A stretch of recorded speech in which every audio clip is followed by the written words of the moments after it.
बुखारी, मुस्लिम में बनी इसराइल के एक कातिल का वाक़या नक़ल किया गया है।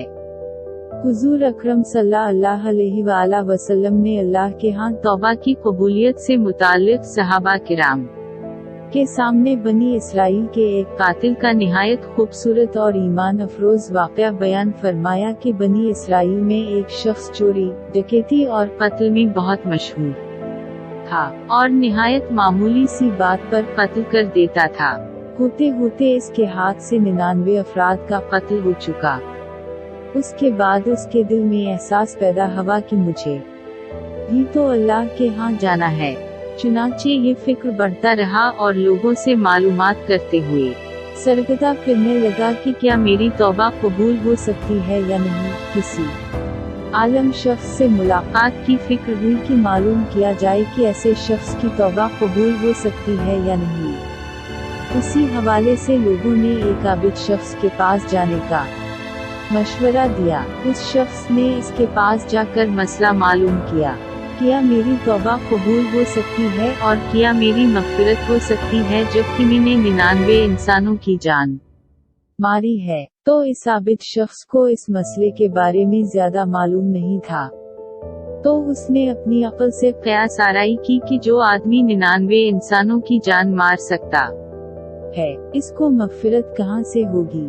चुनांचे उसने कह दिया कि तेरी तौबा कबूल नहीं होगी। तो उस शख्स ने गुस्से और जलाल में आकर उसको भी कत्ल करके 100 का हंदिसा मुकम्मल कर दिया कि जब मेरी तौबा कबूल नहीं होनी तो तुझे भी खत्म करके 100 पूरे कर देता हूँ। चुनांचे उसने 100 का हंदिसा मुकम्मल कर दिया, मगर उसके दिल में फिर भी ये ख्याल था कि मेरी मग़फ़िरत की कोई ना कोई शक्ल जरूर मौजूद होगी। इसलिए उसने लोगों से फिर मालूमात का सिलसिला जारी कर दिया कि रोए ज़मीन में सबसे बड़ा आलम कौन है, वही मेरे मसले का हल बता सकता है। आखिर लोगों ने उसको बतलाया कि फलां जगह एक आलम रहता है, इससे जाके मालूम करो। चुनांचे उसने इस आलम साहब के पास जाकर अपनी जिंदगी की सारी कारगुजारी सुनाई और 100 आदमियों को किस तरह से कत्ल किया, सारा कारनामा सुना दिया। मालूम किया कि बतलाइए कि मेरी तौबा कबूल हो सकती है या नहीं। क्या अल्लाह के यहाँ मुझ जैसे गुनाहगार के लिए भी मग़फ़िरत का कोई खाना है। तो इस आलम साहब को चूंकि इल्म था, तो उसने बतलाया कि तेरे गुनाह मुआफ करने में अल्लाह के यहाँ कोई रुकावट नहीं। अल्लाह की रहमत का समंदर तुझ जैसे गुनाहगारों के गुनाहों से बहुत बड़ा और बहुत वसी है। चुनांचे इस आलम साहब ने उसे मशवरा दिया कि तुम फलां जगह सफर करके जाओ, वहाँ कुछ अल्लाह के बंदे रहते हैं, उनका मशवरा सिर्फ अल्लाह की इबादत है। उनके साथ मिलकर अल्लाह की इबादत करो और नादिम होकर अपने गुनाहों की माफी मांगो, इंशाअल्लाह तुम्हारी मग़फ़िरत हो जाएगी। जब उस शख्स ने आधा रास्ता तय कर लिया तो मुल्क अलमूत आ गए। अब उसकी रूह ले जाने का मसला खड़ा हुआ। आसमानों से रहमत के फरिश्ते भी आए और अजाब के भी। रहमत के फरिश्ते कहने लगे, इसकी रूह ले जाने का हक हमको है, इसलिए कि ये सच्चे दिल से ताइब होकर इबादत के लिए जा रहा है।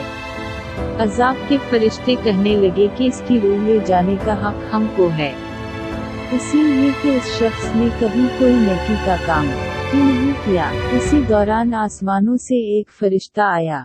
बाज़ रिवायात से मालूम होता है कि ये आने वाला फरिश्ता हजरत जबराइल अमीन थे।